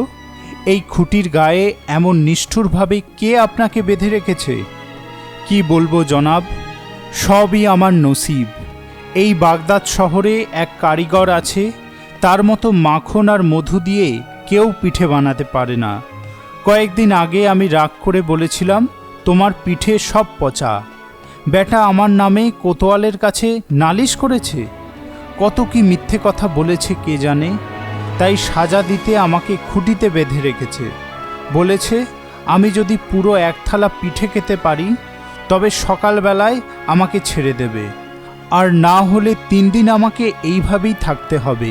কিন্তু কোনো মিঠাই দেওয়া তো দূরের কথা, দেখলেই বমি এসে যায়, শরীর অস্থির অস্থির করে ওঠে। আর সেই মিঠাই একটা দুটো নয়, পুরো এক থালা খেতে হবে। আমি মরে গেলেও তা পারবো না। বুড়ির কথা শুনে আরব বেদুইন বলল, বুড়িমা, আমি যদি তোমার হয়ে পিঠে খাই তাহলে তো খুব ভালো হয় জনাব। এই বুড়ো বয়সে এ কষ্টের হাত থেকে বাঁচব। কিন্তু জনাব, কথা হচ্ছে পিঠে খেতে গেলে আপনাকে আমার পোশাক পরে এইভাবে খোটার গায়ে বাঁধা থাকতে হবে। মধু আর মাখন মাখানো পিঠের লোভে তাতেই রাজি হয়ে গেল আরব বেদুইন। নিজের পোশাক ছেড়ে বুড়ির কাপড় পরে খোটার পাশে দাঁড়াতেই বুড়ি তাকে আচ্ছা করে বাঁধল। তারপর বেদুইনের পোশাক পরে রাতের অন্ধকারে নিজের গৃহে ফিরে গেল বুড়ি।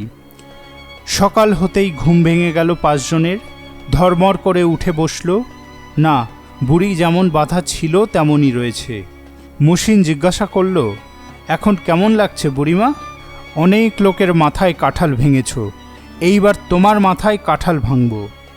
আরব বেদুইন কোনো জবাব দিল না। খানিক পরেই ওয়ালি প্রহরীদের নিয়ে এসে হাজির হলো। ওয়ালিকে দেখেই আরব বেদুইন ভাবল, নিশ্চয়ই মধু আর মাখনের পিঠে নিয়ে এসেছে। সে চিৎকার করে উঠল, কই, আগে আমার মধু মাখনের পিঠে দাও। তার পুরুষ কণ্ঠ শুনে সকলেই চমকে গেল। দড়ি খুলে নামিয়ে আনতেই সকলে হতবাক। বুড়ি কোথায়? এ যে এক আরব বেদুইন। ওয়ালি জিজ্ঞেস করল, বুড়ি কোথায়? আরব বেদুইন জবাব দিল, তাকে ছেড়ে দিয়েছি, তার হয়েই আমি মধুমাখনের পিঠে খাব। সবাই হতভম্ব, ব্যাপারটা কি? আরব বেদুইন সব কথা বলতেই হাসিতে ফেটে পড়ল প্রহরীর দল। শুধু 5 জন আর ওয়ালির মুখ গম্ভীর। এত করেও বুড়িকে বেঁধে রাখা গেল না। এইবার রাগে ফেটে পড়ল 5 জন। এই বুড়িকে ধরে শাস্তি দেওয়া আপনার কর্ম নয় ওয়ালি সাহেব। নিজের প্রহরীদের অকর্মণ্যতার দায়ভার আমার উপর চাপিয়ে দিচ্ছেন। আমরা খলিফার কাছে যাব। ওয়ালি নিজেও বুঝতে পারছিল এই বুড়ির সাথে টক্কর দেওয়া তার সাধ্যাতীত। এই দায়িত্বভার খলিফার ওপরেই অর্পণ করা প্রয়োজন, নয়তো হিতে বিপরীত হওয়ার সম্ভাবনাই বেশি। সে দলবল সাজিয়ে নিয়ে চলল খলিফার দরবারে। আরব বেদুইন তখনও চিৎকার করে চলেছে, আমার মধুমাখনের পিঠে কই? দরবারে গিয়ে পৌঁছতেই খানিক পরেই ডাক পড়ল ওয়ালির। দলবল নিয়ে দরবার কক্ষে গিয়ে কুর্নিশ করে দাঁড়ালো সকলে। সিংহাসনে বসে খলিফা হারুন অল রশিদ, তার ডান দিকে মুস্তাফা, বাঁ দিকে মসরুর। খলিফা বললেন, ওয়ালি, রাজ্যের কি সংবাদ? ওয়ালি মাথা নিচু করে বলল, জাহাপনা, এক বৃদ্ধার দৌরাত্মে আমরা দিশেহারা।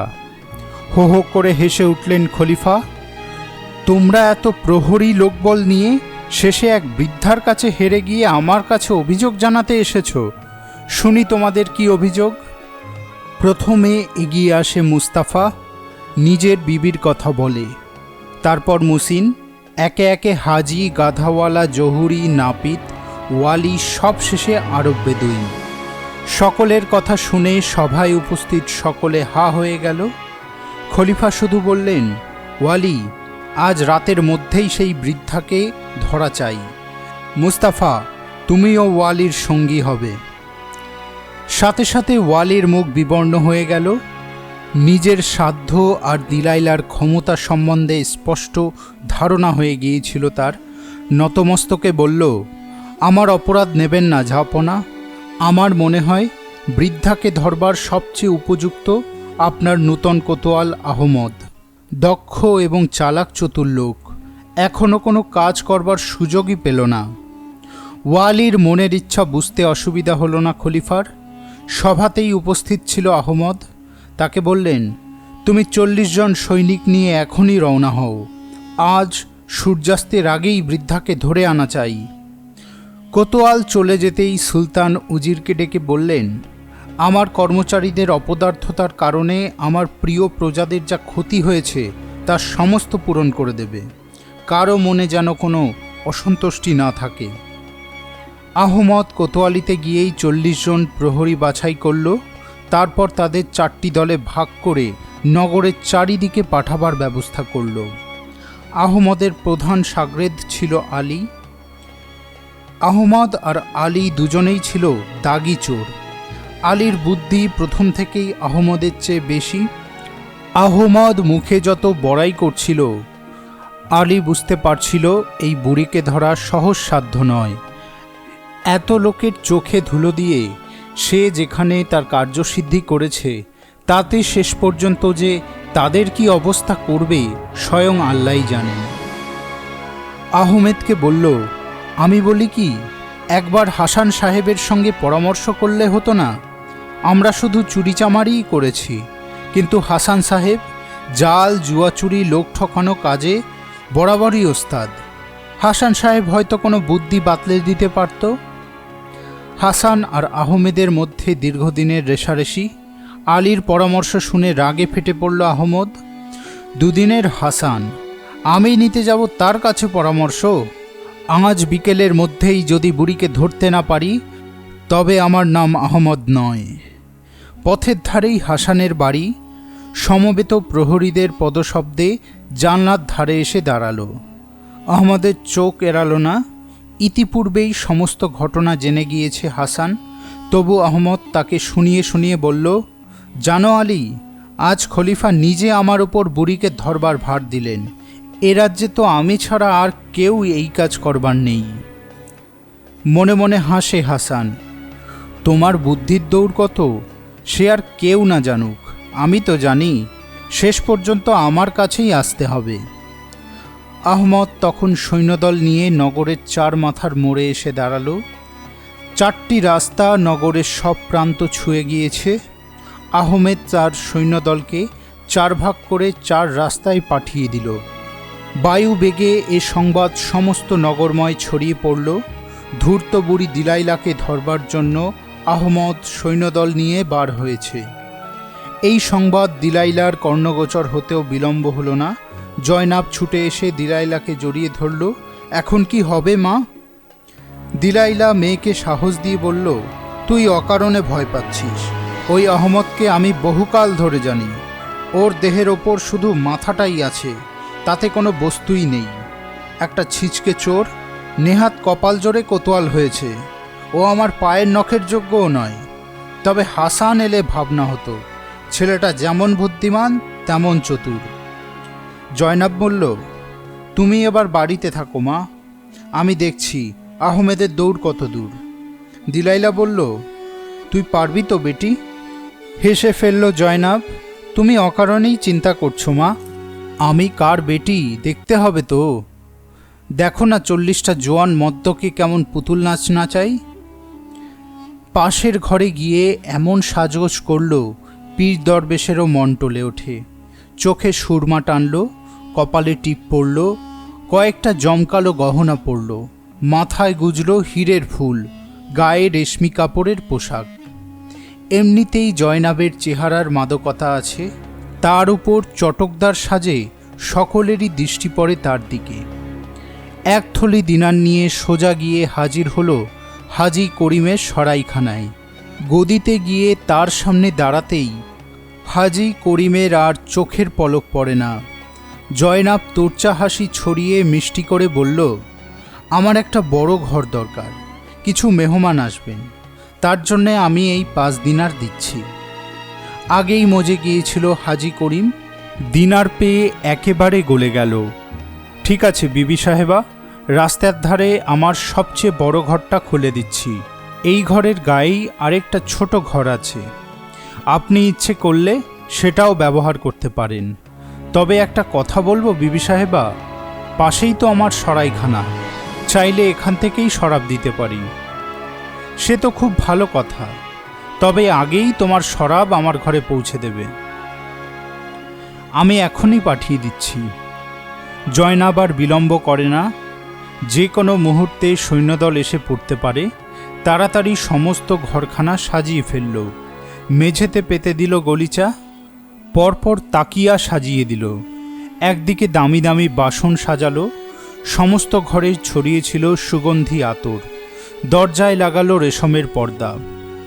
ঘরের একদিকে বড় বড় চারখানা শরাব ভর্তি পাত্র সাজিয়ে রাখল। প্রত্যেকটা পাত্রে বড় বড় আফিংয়ের টুকরো মিশিয়ে দিল। তারপর দরজায় গিয়ে দাঁড়ালো। একটু পরেই সেখানে এলো একদল সৈন্য। সকলের আগে ঘোড়ার পিঠে চেপে আলী। কোতোয়ালের মতোই তার ভাবভঙ্গি। পথের ধারে লোকজন দেখলেই হুঙ্কার ছাড়ছে, সেই বদমাইশ বুড়িকে দেখেছিস? সবাই সেই হুঙ্কার শুনেই দে ছুট। হাজি করিমের সরাইখানার সামনে আসতেই আলীর চোখে পড়ল দরজায় দাঁড়িয়ে আছে একটি সুন্দরী মেয়ে। সারা শরীরে যেন কামনা উপচে পড়ছে। যৌবনের ঢল নেমেছে সেখানে। আলীর দু চোখে যেন রং ধরে যায়। তার কণ্ঠ থেকে আর হুঙ্কার বার হয় না। মিষ্টি হেসে বলল, তুমি এখানে একা একা কী করছো সুন্দরী? জয়নাব একমুখ হাসি ছড়িয়ে বলল, আজ সারাদিন আমার ঘরে কোনো মেহমান আসেনি। আপনি আসুন জনাব। সারা দিন ধরে রোদে রোদে ঘুরছেন, একটু বিশ্রাম নিয়ে আবার যাবেন। এমন এক সুন্দরী তরুণীর ডাক কি উপেক্ষা করা যায়? আলী তার দলবল নিয়ে সরাইখানায় ঢুকে পড়ল। নরম গদি পেয়ে সবাই তাকিয়ায় হেলান দিয়ে শুয়ে পড়ল। জয়নাবের দেহের হিল্লোলে, চোখের কটাক্ষে সকলেই চঞ্চল হয়ে ওঠে। জয়নাব একপাত্র শরাব এনে বসিয়ে দেয় সকলের মাঝখানে। আজ আপনারা আমার মেহমান, তৃপ্তি করে পান করুন। নিজের হাতে শরাব তুলে প্রত্যেকের পাত্র পূর্ণ করে দিতে থাকে। দু চার পাত্র খালি হতেই আফিংয়ের প্রতিক্রিয়া শুরু হয়ে যায়। ঢুলতে ঢুলতে সকলে একসময়ে একেবারে বেহুশ হয়ে লুটিয়ে পড়ল। এই সুযোগেরই প্রতীক্ষায় ছিল জয়নাব। এক একজনের পোশাক টেনে খুলে পাশের ঘরে ফেলে দিল। একে একে সব কটাকে ছোট ঘরে পুরে দরজা বন্ধ করে সব কিছু ঠিকঠাক করে আবার দরজার সামনে গিয়ে দাঁড়ালো। খানিক বাদেই আরেক দল এসে পড়ল। ঠিক একইভাবে তাদের কুপোকাত করল জয়নাব। তারপর তাদের সব পোশাক খুলে টানতে টানতে পাশের ঘরে নিয়ে ফেলে দিল। তৃতীয় ও চতুর্থ দলের সকলেরও সেই একই হাল হলো। জয়নাব অপেক্ষা করে কখন আসবে স্বয়ং কোতোয়াল সাহেব। দীর্ঘক্ষণ অপেক্ষা করতে হয় না। সৈন্যদলের সন্ধান না পেয়ে ঘোড়া ছুটিয়ে এসে দাঁড়ালো সরাইখানার সামনে। কে জানে, বেটারা হয়তো কাজকর্ম ফেলে সরাইখানায় গিয়ে ঢুকেছে ফুর্তি করতে। হাতের চাবুক ঘোরাতে ঘোরাতে ঘোড়া থেকে নামতেই থতমত খেয়ে গেল। সামনেই দাঁড়িয়ে আছে বেহেস্তের হুড়ি। কোমর বাঁকিয়ে ঘাড় কাত করে এমন মিষ্টি হাসি ছুড়ে দিল যে আহমেদ একেবারে কাত। সামনে এসেই জয়নাবের কোমর জড়িয়ে ধরল। কে তুমি সুন্দরী? এমন ভরা যৌবন নিয়ে কার অপেক্ষায় বসে আছো? আহমদের গালে আলতো করে টোকা মেরে বলল, যদি বলি তোমার জন্যেই আসর সাজিয়ে প্রতীক্ষা করছি, আর তুমি কত দেরি করে এলে। কি করব বলো, আমার সৈনিকগুলো যে কোথায় গেল একটাকেও দেখতে পাচ্ছি না। একটু আগেই তো ওরা এখানে এসেছিল। বুড়িকে পালাতে দেখেই তারা তার পেছনে ধাওয়া করল। আলী সাহেব আমাকে বলে গেল আমি যেন আপনার যত্ন আত্তি করি। আলী সাহেব বুড়িকে ধরে নিয়ে এখানেই আসবেন। আহমদ তখন তুরীয় মার্গে বিচরণ করছে। জয়নাবকে জড়িয়ে ধরে ঘরের ভেতরে গিয়ে বসে পড়ল। খাসা সাজিয়েছ ঘরখানা। আরে সুরার তো দেখছি ভালোই আয়োজন করেছ। জয়নাব পাত্র ভরে নিজের হাতে আহমদকে শরাব দেয়। আহমদের তখন ডগমগ অবস্থা। এক এক পাত্র শরাব দেয় আর এক চুমুকে তা শেষ করে দেয়। চার পাত্র খেতেই ঝিমোতে আরম্ভ করল আহমদ। আর এক পাত্র খেতেই হাত পা মেলে বিশাল দেহটা লুটিয়ে পড়ল। আহমদের শুধু ইজেরটা রেখে বাকি সব পোশাক খুলে নিয়ে ঘরের দরজা বন্ধ করে দিল জয়নাব। তারপর জিনিসপত্র ঘোড়ার পিঠে চাপিয়ে বাড়ি ফিরে গেল। মেয়ের কথা শুনে দিলাইলা তো আনন্দে আটখানা। এই না হলে আমার মেয়ে। ওদিকে আফিং খেয়ে পুরো দুদিন ধরে ঘুমালো আহমদ আর তার সঙ্গী সাথীরা। জ্ঞান ফিরতেই সকলে এদিক ওদিক তাকায়। কোথায় শুয়ে আছে কেউ কিছুই বুঝতে পারে না। একটু পরেই স্বাভাবিক হতেই নিজেদের দিগম্বর চেহারা দেখে লজ্জায় মরে যায়। ওয়ালি বলল, আমি বাইরে গিয়ে দেখছি কোনো পোশাক পাওয়া যায় কিনা। শুধু ইজের পরেই পথে বার হলো কোতোয়াল। পথের দুপাশের লোকজন কোতোয়ালের অবস্থা দেখে হেসে বাঁচে না। এমন সময় সেখান দিয়ে যাচ্ছিল হাসান। আহমদকে দেখেই ব্যাপার বুঝতে অসুবিধা হলো না হাসানের। মুখ টিপে হাসতে হাসতে বলল, বুড়িকে ধরে বুঝি খলিফার কাছ থেকে এই পুরস্কার পেলে? লজ্জায় আহমদের মুখ রাঙা হয়ে উঠল। তুমি আমাকে বাঁচাও দোস্ত, না হলে আমার কোতোয়ালের চাকরি যাবে। তোমাকে বাঁচাতে পারি, তবে তার আগে খলিফার কাছে গিয়ে বলতে হবে, জাহাপনা, এই বুড়িকে ধরা আমার সাধ্যাতীত। এই কাজের ভার আপনি হাসানের উপর দিন, সে এই কাজের সবচেয়ে যোগ্য ব্যক্তি। হাসান এসে কুর্নিশ করে দাঁড়াতেই সুলতান বললেন, হাসান, তুমি কি সেই বুড়িকে ধরতে পারবে? হাসান নতমস্তকে বলল, জাহাপনা, তাকে ধরা কোনো অসাধ্য কাজ নয়। তাছাড়া যে কারণে সে এই এতগুলো মানুষকে প্রতারিত করেছে, তাতে তার উদ্দেশ্য সফল হয়েছে। এখন আপনি আহ্বান করলে সে নিজেই এসে ধরা দেবে। কি তার উদ্দেশ্য ছিল? আগে আপনার দৃষ্টি আকর্ষণ করা। এখন আপনি যদি তাকে অভয় দেন, তার সব গুনাহ মাফ করে দেন, তবে আমি আজই তাকে এই দরবারে এনে উপস্থিত করতে পারি। খলিফা তার অভয় রুমাল ছুঁড়ে দিলেন হাসানের দিকে। সে ধরা দিলে আমি তার সব কসুর মাফ করে দেব। একমাত্র হাসানই জানত বুড়ির আবাস। সোজা গিয়ে তার দরজায় করাঘাত করল। দরজা খুলে বেরিয়ে এলো জয়নাব। হাসানকে দেখা মাত্রই তার বুক ভয়ে কেঁপে উঠল। হাসান তাকে সাহস দিয়ে বলল, তোমার কোনো ভয় নেই। যাও, মাকে গিয়ে বলো সে যেন খলিফার কাছে গিয়ে আত্মসমর্পণ করে। এতদিন যা কিছু লুট করেছে সব অপহৃত দ্রব্য যদি ফেরত দেয়, তবে খলিফা তাকে মার্জনা করবেন। এই তার অভয় রুমাল। জয়নাব দিলাইলাকে ডেকে আনতেই দিলাইলা হাসানের কাছ থেকে রুমালখানা নিয়ে বলল, আমার ঘরেই সমস্ত অপহৃত দ্রব্য আছে, শুধু 100 দিনার খরচ করে ফেলেছি। হাসান পরীক্ষা করে দেখল, গহনা, পোশাক, অলংকার, দিনারের থলে, গামলা সমস্ত কিছুই ঠিক আছে। আহমেদ আর তার সঙ্গী সাথীদের পোশাক? জয়নাব বলল, সেগুলো চিলেকোঠার ঘরে আছে, আর বাড়ির পেছনে গাধাটা বাঁধা আছে। সবগুলি জিনিসপত্র গাধা আর ঘোড়ার পিঠে চাপিয়ে দিলাইলা আর জয়নাবকে সাথে নিয়ে হাসান সোজা গিয়ে দাঁড়ালো খলিফার সামনে। বুড়ি দিলাইলার দিকে তাকিয়ে অবাক দৃষ্টিতে কিছুক্ষণ চেয়ে রইলেন খলিফা। তারপরই প্রচণ্ড ক্রোধে ফেটে পড়লেন। তোমার এত সাহস? আমারই রাজত্বে বাস করে তুমি আমারই প্রজাদের জীবনের শান্তি বিঘ্নিত করেছ, তাদের প্রতারণা করেছ, আমার প্রহরীদের অপদস্থ করেছ। তোমাকে আমি সারা জীবনের জন্য কয়েদ করব। সাথে সাথে কুর্নিশ করে দাঁড়ালো দিলাইলা। মাপ করবেন জাহাপনা, আপনি তা পারেন না। এই আপনার অভয় রুমাল। আপনি হাসানের কাছে প্রতিশ্রুতি দিয়েছেন, আমি আত্মসমর্পণ করলে আমার সব গুনাহ মাফ করে দেবেন। আপনি পরম করুণাময়। আপনার মহান বাবার প্রতি মর্যাদা রক্ষা করতে আপনার প্রতিশ্রুতি ভঙ্গ করতে পারেন না। খলিফা হেসে উঠলেন, তোমার বুদ্ধির প্রশংসা করছি। তোমার বুদ্ধির প্যাচে খলিফাকেও পরাজিত করলে। আমার প্রতিশ্রুতি মতো তোমাকে মার্জনা করলাম, কিন্তু কিসের জন্য বৃদ্ধ বয়সে এই প্রতারণার খেলায় নেমেছিলে? দিলাইলা কিছুক্ষণ নতমস্তকে দাঁড়িয়ে থেকে বলল, আমার নাম দিলাইলা। আমার স্বামী ছিলেন আপনার পশুশালার প্রধান। যত চিড়িয়া, ঘোড়া, কুকুর, গাধা ছিল তার অধীনে। তিনি যতদিন বেঁচে ছিলেন ততদিন আমাদের সম্মান ছিল, খাতির ছিল। নিয়মিত মাসোহারা পেতাম। স্বামীর মৃত্যুর পর সকলে আমাদের ভুলে গেল। দুবেলা দুমুঠো খাবার জোগাড় করাই আমাদের সমস্যা হয়ে দাঁড়ালো। জোয়ান মেয়েকে নিয়ে বস্তিতে গিয়ে উঠলাম। আমরা ধনী আমির ওমরাও হতে চাইনি, শুধুমাত্র চেয়েছিলাম সম্মানের সাথে মহামান্য খলিফার অনুগ্রহে বেঁচে থাকতে। দিলাইলার কথা শুনে মুগ্ধ হলেন খলিফা। বললেন, বলো, তোমার যদি কোনো প্রার্থনা থাকে, সম্ভব হলে অবশ্যই তা পূর্ণ করব। ধর্মাবতার, যদি আপনার অনুগ্রহ হয়, আমার মৃতা স্বামীর পদ আমাকে প্রদান করুন। সুদীর্ঘকাল স্বামীর সঙ্গে ওই সব পশু পাখিদের আমি সেবা করেছি। আমি জানি কেমন করে ওদের শিক্ষা দিতে হয়, কেমন করে ওদের রক্ষণাবেক্ষণ করতে হয়। স্বামীর কাছেই আমি এই সমস্ত বিষয়ে তালিম পেয়েছি।